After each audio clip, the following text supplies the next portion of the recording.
So you're an urban apologist, and I think at least with the big names in apologetics now, there's not really urban apologetics really isn't mentioned. So I'd love to talk a little bit first off for people who don't really know what urban apologetics is. What is urban apologetics? It's merely contextual apologetics. So, you've got guys like Brett Kunkel and Maven, and they might really focus on the demographic of students. And there's certain contextual considerations that go along with that demographic. That demographic is mainly an age consideration, right? So when you say urban apologetics, it's not the best name, but it's kind of what's stuck. That's why sometimes people do say contextual apologetics. It's taking in certain factors and varieties that are present there that may not be identical across the board in all the areas that apologists interact with.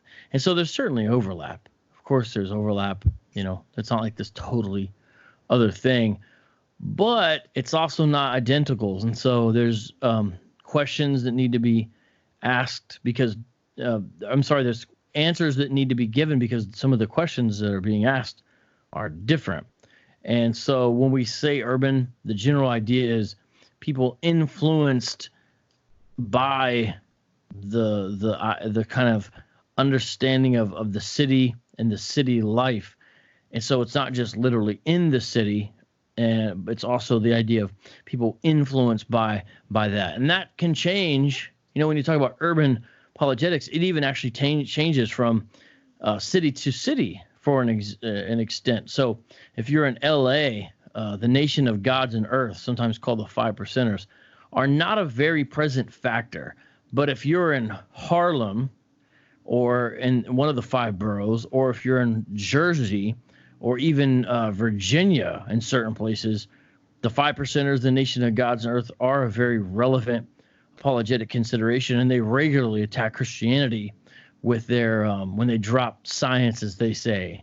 And so you look at different things. In Phoenix, I'm representing Phoenix today with my Jason Kidd and Hardaway Phoenix Suns NBA Jam jersey or whatever.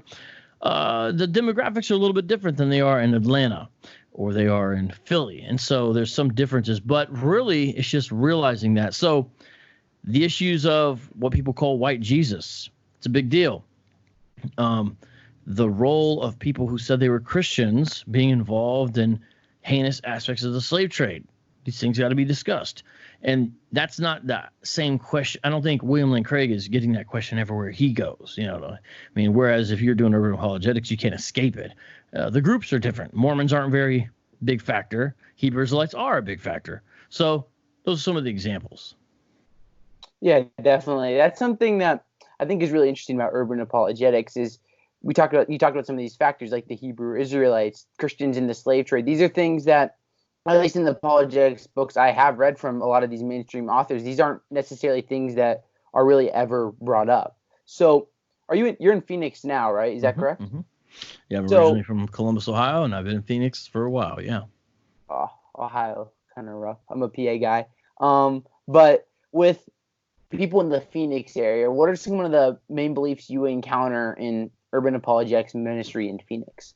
Well, Hebrew Israelism is growing here fast, like it is across the world right now, and a lot of the world. I'll say that. I don't think Hebrew Israelites are really growing in China, for example, but they are growing in places in Africa and Europe, and especially the United States and the West Indies, et cetera, et cetera. Well, that's growing, but even the demographic of that is a little bit different because some of the Hebrew Israelite sects believe that Hispanics are on the 12 tribes of Israel chart. And so a lot of the people who join up with the Hebrew Israelites here in Phoenix are Hispanic. They might be, somewhere from South America, Chicano, what I'm saying, different things like that. And so even the Hebrew Israelism can look a little bit different here than it does in other places. And, people get in sometimes to, I don't want to say ancestor worship, but what they view as indigenous religions sometimes. And those are different here because there's a heavy Native American presence, for example. And then people might even start, propping up, hey, the Aztecs did this, so, there's wisdom to be found there. Now, those are not my specialty areas.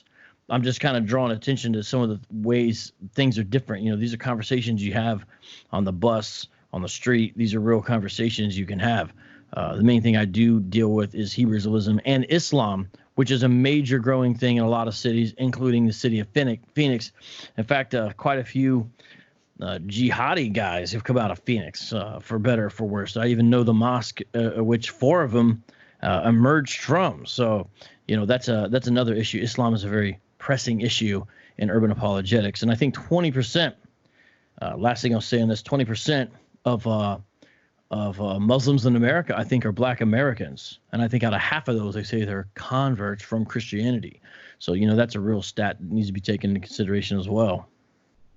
Yeah, those are really interesting statistics. I definitely need to take a look at those some more because, so at least for me, I'm from a more, not a rural area, but kind of like in the between. Like I live in like a college town. So like we just basically have like college students. So we'll have like the melting pot, but it's more of a more educated base than you'd probably see in like your typical urban area. So because in an urban area, obviously you have a lot more immigrants, a lot more people from really everywhere.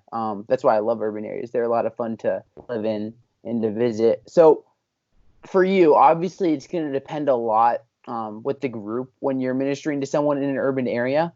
But what are some kind of like key guidelines you have for when you're, as an urban apologist, trying to minister to people that you're talking about here?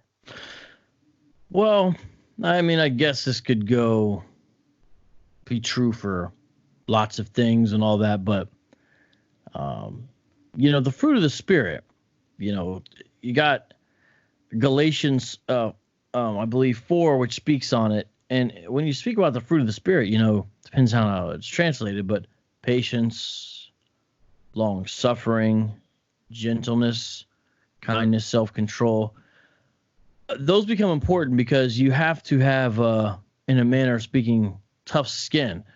Urban apologetics can be a little more rough and tumble. It's not always 2 guys sitting down in front of a college auditorium, crossing their legs, exchanging niceties about their favorite authors of Western lit. You know what I'm saying? Before they do the debate, it's different. You have a different vibe where, in the midst of these discussions, people will make fun of the way you look. They'll go on your personal profiles and they'll pull up stuff and they'll start getting into that and cursing at I'm not saying for the Christians, but cursing at your opponent is not really considered a massive breach of decorum. All kinds it's different.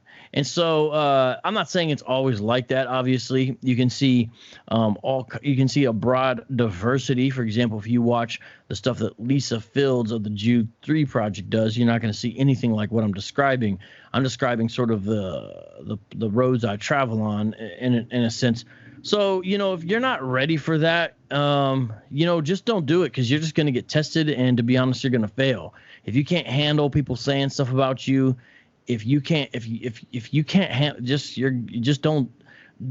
cause more harm than good because you're going to lose your temper and all this kind of stuff. So I think there needs to be a certain level of like cool, calm, I'm okay with it. Now, see, I like it because I think it makes things much more interesting. I think a lot of it is, some of it's sad, but a lot of it's kind of funny too. It's like, what won't they do next? Like, just total slander. I did this thing called Cyber City. It was an all virtual apologetics conference online. You can see it at cybercityconference.com. And before it even dropped, some of the Hebrewites were coming after me saying, Cyber City, an anti-black hate rally online. And it's like, it hasn't even happened yet. And they're like, there's Vocab getting his tokens. And they're saying that I'm getting token black people to represent positions to make it look as if they represent. And I'm like, yo, the token is me. Everyone on the speaking gamut if there's any token, it'd be me. I'd be the token, not it's just funny, you know what I'm saying? So there's that kind of thing that can happen. So people need to be aware of that. Also, things get politicized maybe a little bit faster than usual. And so if your politics is near and dear to your heart, to where you can't stand criticism of certain political issues or political parties or political figures, and you don't know how to sort that out and keep the main thing, which is the gospel of Jesus Christ, then go back to the drawing board, because that is a quick way to get you off track, where somebody mentions something political, and you can, if you're not properly parsing these things out, you'll start arguing about politics instead of really trying to share the gospel. And next thing you know, you're trying to get someone to vote a certain way, which I'm not saying is bad, but it doesn't save anybody's soul from hell. And so what's the main thing? And so you got to, I think, be ready for that. Really keep your eye on the prize, your eye on the ball in that sense. So those are some of the differences. I don't have a long list of rules of do's and don'ts. Even people that I know, last thing I'll say on this, who excel at certain skill sets and knowledge bases that are helpful to have as an urban apologist, even some of them will tell you, Vocab, I don't go out on the street and deal with Hebrew Israelites or deal, with some of those groups on the street, because I see how they sometimes might wild out on the street, and I just know that it's not going to be good for me. Whereas, I can go out on the street and I know already I'm not going to lose my temper. If anyone's going to lose their temper, it's going to be them. I'm not going to try to make them lose their temper, but I already know there's really nothing that they're going to be able to do that is going to, it's just not going to work. And so I know that, so I go out on the street. Now I also realize that sort of hard level street level apologetic engagement, it's not for everybody. And so even some of the urban apologists, you kind of recognize that. So it's just a different field, a different area. And until you're in it, I think it's good to just listen and learn. Not that I've got it all figured out, but it's good to just listen and learn instead of being like, well, they should do it like us, and they should do this, and they shouldn't do that. And it's like, hey, just maybe people in the field have some kind of understanding of the context that you're not aware of. Just wait it out and see before you say, well, you should do this, you should do that. Because again, everything's not a cross, where you're sitting with your legs crossed, in front of some proper, prim and proper people. Everything's not like that, and that's okay. That's all right. So it can be a different field. Yeah, for sure. So one thing you talked about is how you personally can not get offended if someone's just gonna decides I don't really care what Vocab has to say. I just want to go after him. I want to get him rattled. So when people are going after you, when they're swearing at you or talking about your family or something along those lines, that we get a lot of people either to go crazy or to just walk away. How do you keep your cool in those situations? Well, every now and then there's something they'll say that I'll say, man, I really wish you would not have said that, But for the most part, I think it just reflects on, the weakness of their worldview. Because I'm like, now, why are you saying that about me? For example, they love to make fun of my rapping. Look at Vocab Malone. He failed as a rapper, so now he's trying to make it as a Christian apologist. And they'll play some old clip of me rapping. Look at the way he said this. Oh, man, he's trying to be a culture vulture, this guy. I'll say, now, why are you doing that? If you have strong arguments against what I am saying, or you have strong responses to my critique of your position, why are you talking about what you perceive as my lack of rapping ability? You are literally changing the subject from the topic at hand, which is say, can you demonstrate that the Judaism practiced in West Africa is identical to the Hebrew Israelites claim, and can you demonstrate the ethnicity of the practitioners just by the fact that there were practitioners there? This is something that's kind of coming up recently. Can you do that? If you want to talk about how bad my rapping is instead, to me that shows your position is thin. It shows you don't actually want to talk about the evidence. Or if anytime someone asks you a question, this literally happened. This really recently happened. We asked the guy a question about something he had said in regards to Judaism in West Africa. This is just kind of a hot topic right now on the internet with Hebrew Israelites. And he said, I've decided that I will no longer answer questions unless they're by black people who are Israelites. and me and my homie are like, bro, okay, that's fine. But you don't do that kind of stuff unless you're weak, unless what you're holding to is weak. And look, I don't want the guy who said that to face judgment, not for what he thinks about Judaism in West Africa, but all his other false beliefs he has built up, which is a denial of the Trinity, denigration of the deity of Christ, a misunderstanding about what really God's word is, a misunderstanding about salvation, Judaizing tendencies, all these really problematic areas. Total misalignment of old and new covenants, all that kind of stuff. We're trying to kind of say, hey, the wise man builds his house upon the rock. And we're trying to show right now you're on sinking sand. And so some of the questions where we poke and prod, it's not just designed, at least on my end, just to be like, gotcha. It's designed to say, maybe, hey, you're standing on sinking sand.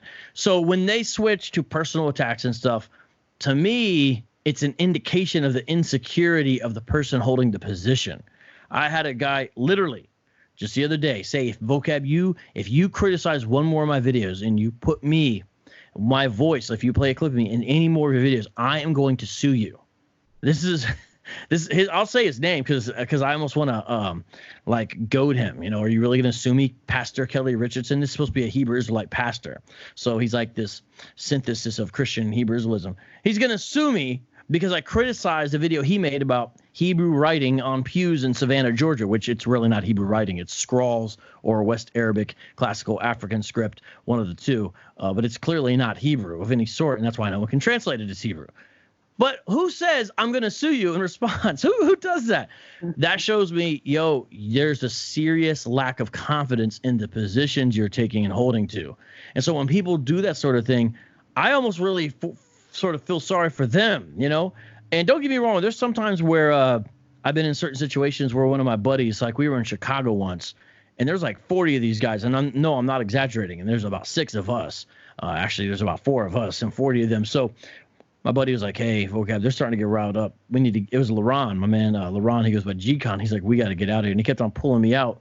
He's like, man, I see these guys walking behind you. They're starting to get upset. And so, I'll say, okay, maybe it's a good time to go, but really, I almost feel sorry for them when they come at me that way. Again, every now and then I scratch my head and say, gosh, don't you have any boundaries? You're talking about my child who's 8 years old. Like, what is, you're kind of like, what's wrong with you? You know what I mean? Sometimes I do feel that way, when they do that kind of thing. But by and large, I'm like, all right, let's back to the matter at hand. Back to the issues. They don't want to discuss the issues. That shows there's a fundamental problem there. And so I think ultimately it's helpful. It's sort of showing the weakness of what's happening. You don't need to do that if you stand on the rock. So that's my thoughts about it, Zach. Yeah, that's a lot of great thoughts. I completely agree with you. You're talking about how a lot of times people are just bring these like emotional appeals, or they'll just kind of like throw random things that don't relate at all to what we're talking to as apologists. They'll just be like, and this goes really, I think, across all beliefs. They'll just put these like, I don't even want to call them logical fallacies, because they're really just throwing random things out there that don't even make any sense, that don't relate to the topip at all. Yeah, I'll give you an example, one real quick. Someone will say, the only reason you're saying this, Vocab, is because you're a racist. And let's say I respond this way. Okay, let's just say I was racist. That still doesn't answer whether or not this particular issue is true. And they'll be like, oh, see, Vocab admitted he was racist. That's like that's kind of how it goes down. But you're right. It's like, come on, man. Can't we just stick to the facts, please? It can be tricky, man. You have to constantly be guiding them back.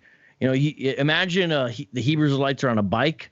It's like you need to be their training wheels. You need to keep them balanced. You need to keep them, because they're constantly won't go all over.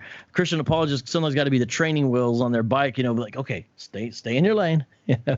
Yeah, I've seen this with people that I interact with who aren't Christians. One person I talk to all the time, not a Christian, will be making these progress. We'll be talking about these things like, yeah, I see what you're saying, but it's like, but this same kind of question that doesn't really relate over and over again.